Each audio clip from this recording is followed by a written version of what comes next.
Bismillahirrahmanirrahim. Assalamualaikum warahmatullahi wabarakatuh. Pada kesempatan kali ini saya akan melanjutkan materi keempat dari praktikum konversi tenaga listrik mengenai sel surya. Sel surya ini merupakan suatu alat yang digunakan untuk mengkonversi energi matahari atau energi cahaya menjadi energi listrik. Cara kerja dari sel surya ini, kita ketahui bahwa sel surya itu tersusun dari silikon. Apabila kita menggunakan silikon murni, kita tidak dapat menghasilkan energi listrik. Caranya adalah dengan mendoping si silikon murni ini dengan fosfor, yang mana fosfor ini memiliki elektron berlebih. Apabila diberikan energi, maka elektron dapat bergerak secara bebas. Contohnya, apabila kita mengenakan dengan cahaya matahari, maka elektron akan bergerak secara acak namun tidak searah. Apabila kita hubungkan dengan beban, maka tidak akan ada arus yang mengalir karena elektronnya tidak bergerak dengan searah. Dan untuk mengatasi hal tersebut, kita memerlukan kekuatan pendorong untuk mendorong elektron agar bergerak searah. Solusinya adalah membuat PN junction. Jadi kita akan membuat silikon yang kita doping dengan boron, di mana boron ini memiliki daerah Hall berlebih atau kita sebut sebagai daerah P junction. Seperti terlihat, Hall ini akan mengikat elektron dari N junction. Apabila kita mendekatkan atau menyatukan kedua PN junction ini, maka elektron dari N junction akan bergerak menuju P junction seperti ini untuk memenuhi hole-hole yang ada. Akibatnya akan tercipta daerah deplesi. Daerah deplesi ini akan menyebabkan daerah di N junction berlebihan positifnya karena elektronnya bermigrasi, sedangkan untuk daerah yang P junction ini elektronnya juga berlebih.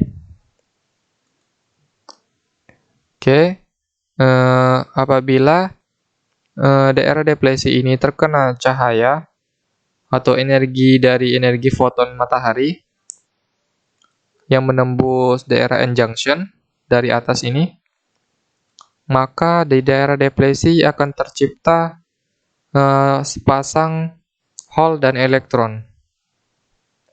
Nah, hole dan elektron ini akan didorong menuju daerahnya masing-masing. Di hole akan didorong pada P junction, sedangkan yang elektron juga didorong ke yang N junction. Pendorongan tersebut terjadi karena adanya daerah deplesi atau daerah dorongan ini.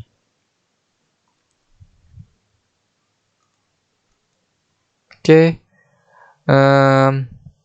karena di kedua daerah memiliki elektron dan proton yang berlebih, maka akan tercipta perbedaan potensial.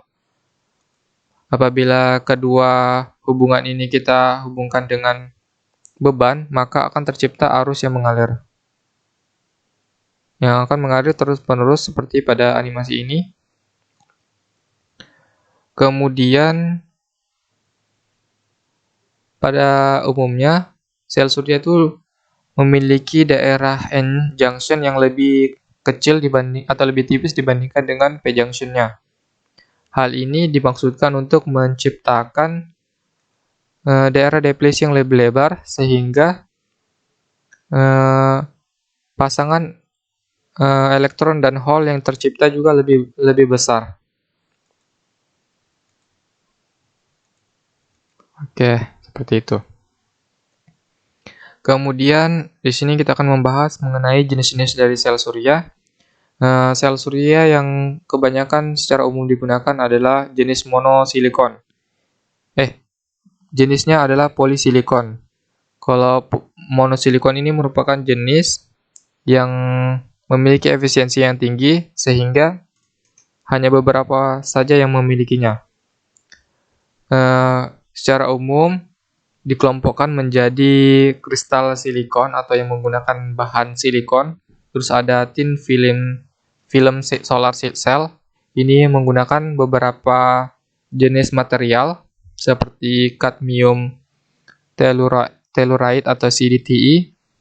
Ada copper, indium, gallium diselenide atau CIGS. Ada juga amorphous thin film silicon ACTFSI. Kemudian ada juga gallium arsenide atau GAAS.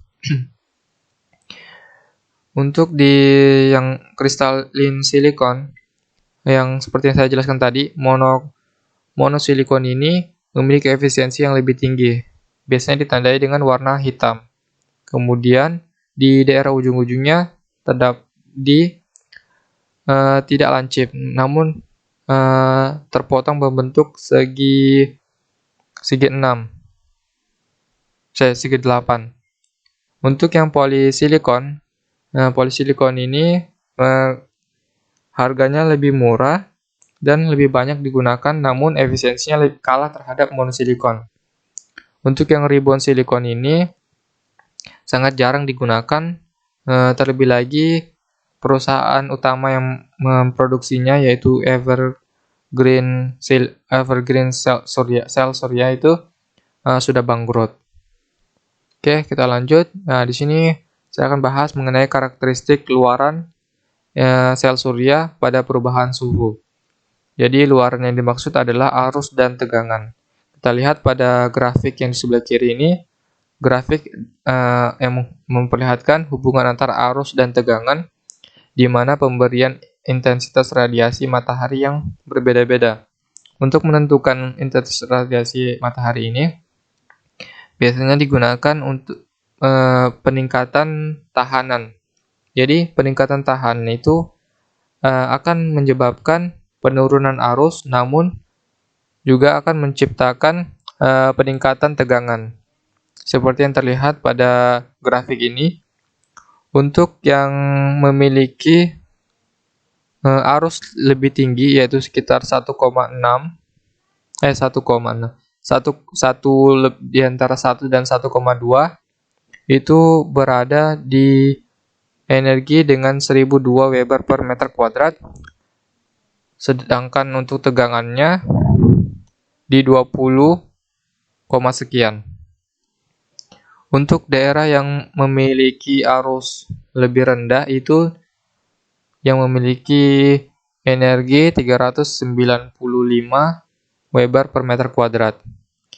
Jadi kita dapat ketahui bahwa untuk yang memiliki arus tertinggi yaitu 1,11 antara 1 dan 1,2 ini berada pada tegangan short circuit-nya saat bernilai 0. Sedangkan untuk tegangan maksimalnya itu berada juga pada arus open circuit-nya yaitu bernilai 0. Sedangkan untuk yang dipengaruhi oleh temperatur, seperti terlihat pada grafik yang sebelah kanan, semakin kita lihat semakin meningkat suhu pada sel surya, maka arus yang diperoleh juga akan semakin besar, namun perolehan untuk tegangannya akan semakin kecil. Begitu juga sebaliknya.